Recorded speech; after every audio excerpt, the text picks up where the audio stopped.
I never imagined that as I stood backstage at the Innovator of the Year Awards, watching my charismatic husband bathed in the spotlight, I wouldn't feel an ounce of love, only a cold, methodical countdown. His name is Leo, the dazzling face of Aura Innovations, the celebrated genius of the tech world. And I am Alara, the silent heart of the company, the true source of all his genius creations, and the ghost about to detonate the truth. The air was thick with the scent of champagne and victory. But every breath felt tight in my chest, as if I were inhaling shards of ice. The hum of the crowd, the crisp clinking of glasses, and the frantic clicking of camera shutters wove a great net of sound, and I was the calm spider at its center, waiting. My fingers unconsciously traced the necklace at my throat. Its pendant, the very first prototype of our company logo, the Aura, which I had designed myself. It was a gift from Leo after we secured our first round of funding, purchased with almost everything we had. It was once the searing hot symbol of our love and our dream. Tonight, it felt like a cold tombstone, a constant reminder of a trust that had been meticulously buried. And now, let us give the warmest welcome to the recipient of this year's Genius Creator Award, the one and only Mr. Leo Victor. The applause was a tidal wave. Leo rose, adjusted the lapels of his obscenely expensive custom-tailored suit, and waved to the adoring crowd, his smile as perfectly calibrated as a commercial. He couldn't see me in the wings. He hadn't truly seen me in a very long time. In his world, I had likely devolved into a blurry background symbol, a piece of logistical support staff responsible for ensuring his spotlight never dimmed. Our story began in a leaky garage, where the air was a permanent cocktail of burnt solder, bitter caffeine, and the salty steam of cheap instant noodles. Back then, we had nothing, which meant we also had everything. I remember countless nights hunched over a desk cluttered with schematics and components, tracing every precise line on a circuit board while Leo practiced his infectious speeches. In front of a cracked second-hand full-length mirror, pitching our non-existent future to his own. Reflection. There was one night. We hit an algorithmic bottleneck we just couldn't crack. We'd been awake for 36 hours straight. Just as we were about to give up, I found inspiration in an old mathematical model and, at 4 in the morning, wrote the few crucial lines of code that broke the dam. The moment the program ran successfully, we didn't cheer. We just hugged, exhausted, on the cold concrete floor, sharing the last slice of cold pizza.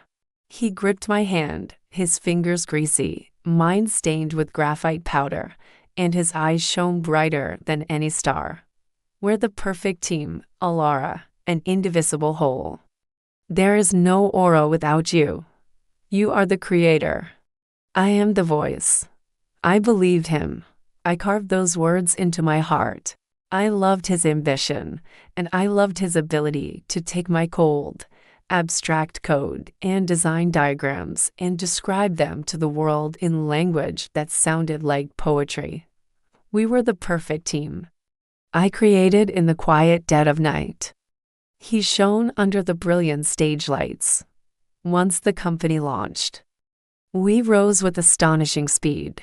My designs repeatedly shattered industry standards, while Leo's speeches conquered the most cynical investors. We moved out of the garage and into a penthouse apartment that overlooked the entire city. But somewhere along the way, everything that belonged to us quietly, drop by drop, became everything that belonged to him. The first red flag appeared in Global Tech, a top-tier magazine. It was a 5-page cover story. I was so excited I bought every copy at the newsstand, running home like a schoolgirl to celebrate with him. But as I turned the glossy pages, my heart sank into an icy pit. The entire article was written in the first person singular. When I first conceived of the Stardust system, my inspiration came during a skiing trip in the Alps. I believed the future of technology should be. He had completely erased me, as if I were an insignificant footnote in the story of his success. That night, holding the magazine, my voice trembling, I asked him why. He was knotting his tie, preparing for a gala. He looked at my reflection in the mirror, then walked over and draped an arm around me dismissively. "Oh, honey, you know how PR works. They need to build a hero narrative. It's a marketing strategy. Between us, we're partners. We're family. Why get caught up in trivial titles?" His words were like a fine steel needle wrapped in cotton, piercing my heart. I chose to be silent, telling myself not to overreact, not to become that kind of difficult woman. Then, his family flooded into our lives. His mother and sister were like two greedy vines, quickly wrapping themselves around the great tree we had built together. His mother used a corporate credit card for extravagant shopping sprees at luxury boutiques, bragging to her socialite friends about my son's company. His sister, with the hollow title of marketing director, had never produced a single coherent report. Yet her social media was a curated gallery of business trips to tropical resorts. I will never forget that one family dinner. His sister was wearing a prototype of a smart bracelet I had designed, a piece that hadn't even been announced yet. She flaunted it to a table full of relatives, saying flippantly, "This thing? My brother just sketched it out in his spare time. He's a genius." I tried to explain it was the product of 6 months of my hard work, but Leo kicked me under the table and smoothed things over with a laugh. Yes, whatever our little princess likes." In that moment, the food in my mouth tasted like ash. When I later discovered his sister had charged a trip to the Maldives to a company account, I finally confronted Leo in his study. "She's my only sister. What am I supposed to do?" He looked more grieved than I did, his voice tinged with impatience. "Why are you always so focused on money? We're not poor anymore, Alara. Is it wrong for me to want my family to have a nice life?" "You're making a big deal out of nothing." A wave of dizziness washed over me. In his eyes, the years of my hard work, the financial rules we had established together, were just cold numbers he could dispense with at will. And my principles? They were just me making a big deal out of nothing. The last straw, the one that broke the spine of my hope, was a patent filing. It was for our newest and most revolutionary product, an AI visual system capable of real-time 3D spatial modeling, which I had named the God's Eye. It was the culmination of 2 years of my life's work. Every core algorithm was written by my own hand. Yet, late one night, as I was browsing the official patent office website, my blood ran cold. On the public filing, under the list of co-inventors, there was only one name, Leo Victor. My name, once again, had been forgotten. I didn't sleep that night. I locked myself in my study and, like a detective, began to frantically dig through all our digital archives. I opened long-forgotten cloud drives and found our early sketches from the garage, each file bearing my signature and a clear timestamp. I unearthed the early emails where I had painstakingly explained the logic of the algorithms and the philosophy behind the designs. The evidence was irrefutable, an avalanche of proof. As I was compiling this mountain of betrayal, my heart tearing itself apart with each click, I overheard Leo on the balcony, talking to his mother. His voice was low, but through the crack in the study door, every word was a poisoned dart that found its mark. "Mom, don't worry, I'll handle her. Yes, she's just not cut out for the spotlight. She's nothing without me. The company has to be firmly in my control. You are my real family. I can't let an outsider limit your son's future. An outsider. So that's what I was. In the eyes of my husband and his family, I, the woman who had spent a decade of her youth with him, who had built an empire with him, who had sacrificed every alternative future for him, was merely an outsider. In that instant, the last ember of warmth in my heart died. Love vanished, and in its place was a field of cold, hard ruins. And on that field, a clear, calm, and cruelly precise plan began to take root. The next day, I visited my university mentor, Professor Anya. She was a titan in the design world, and the only person who knew that I was the real brains behind Aura Innovations. In the quiet sanctuary of her office, looking into her warm, wise eyes, the dam of my repressed grief finally broke. For the first time, I wept uncontrollably. Professor Anya didn't offer empty platitudes. She simply handed me a glass of hot water and waited patiently for me to compose myself. Then, looking at me with an insight that saw straight through my pain, she said calmly, "Right now, Alara, your emotions are a liability. Your anger, that's your fuel. Stop grieving. We are not going to play on their emotions. We are going to play on the evidence. Let's start compiling the data systematically and without omission." With her help, I hired the city's top intellectual property lawyer and a private investigator. On the surface, I remained the gentle, supportive wife, managing his life perfectly, even giving him gentle massages when he fretted about the upcoming awards ceremony. He saw me as the same naive, compliant woman, blissfully unaware in the false peace I had created for him. But in secret, I was waging a quiet war. I had every time-stamped digital sketch, source file, email, and meeting minute notarized and cross-referenced, creating an unbreakable chain of evidence. The private investigator unearthed something even more damning. Leo was systematically funneling company funds to purchase overseas properties and set up trust funds in his mother's and sister's names. He was gutting the company we built together to pave the way for his own Victor dynasty. The final conflict erupted when he presented me with his merciful offer.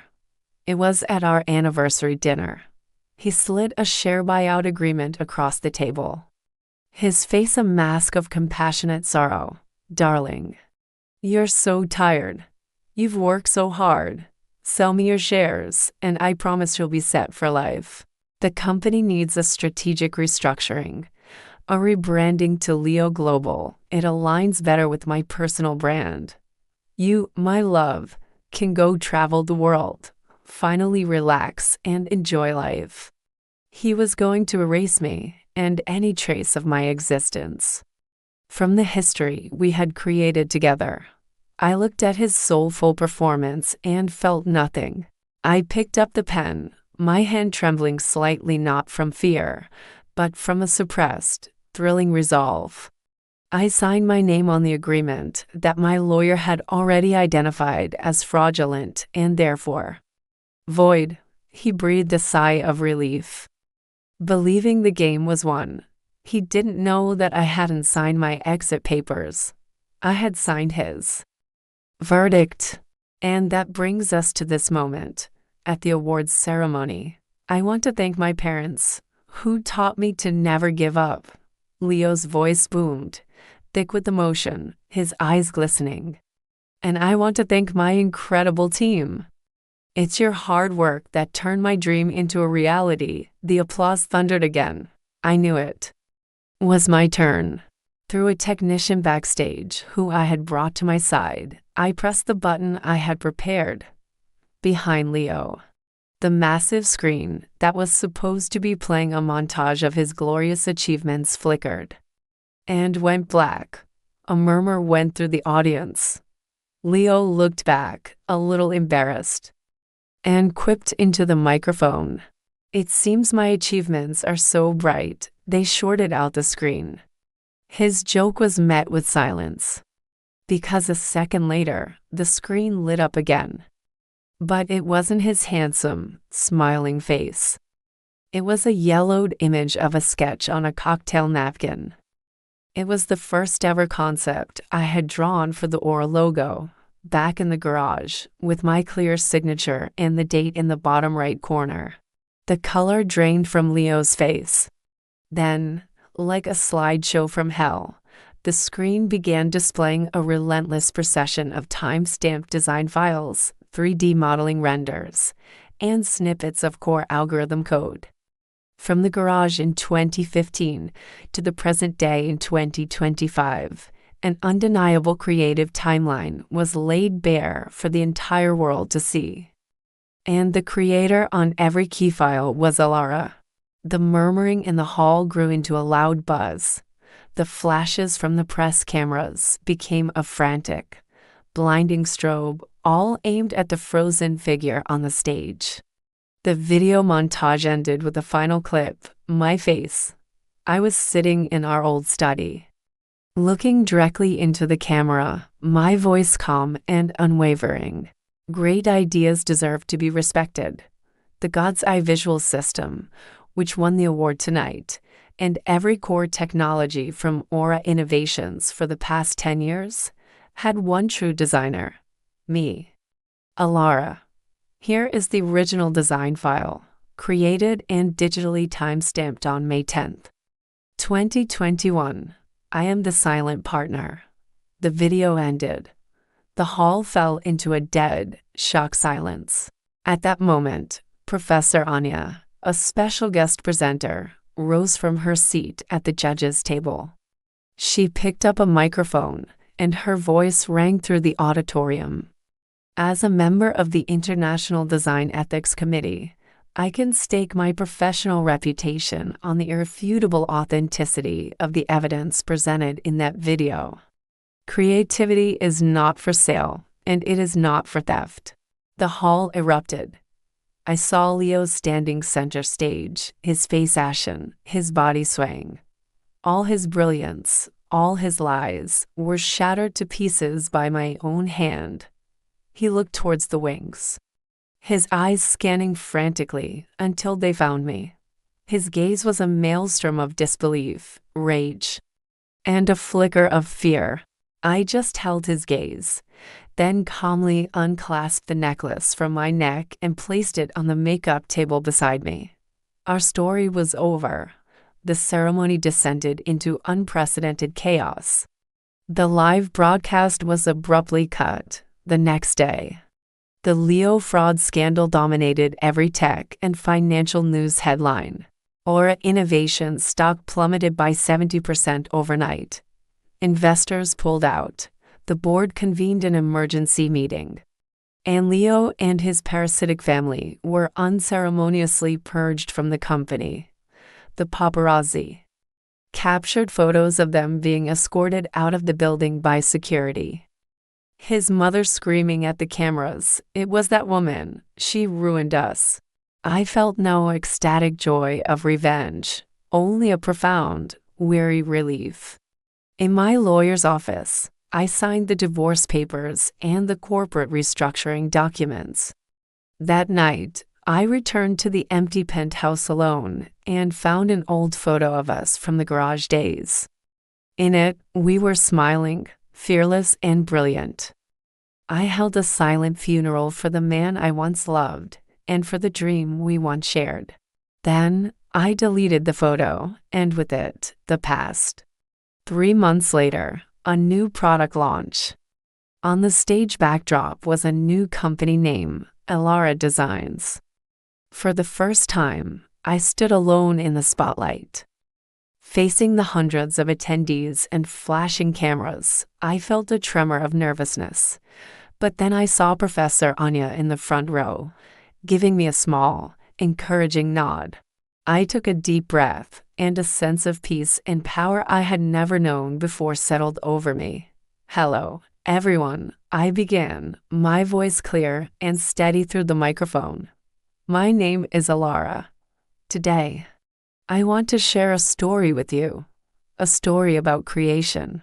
A story that is, finally, my own." I was no longer the silent partner behind someone else. I was me, Alara, a creator. And my invoice had finally been paid in full.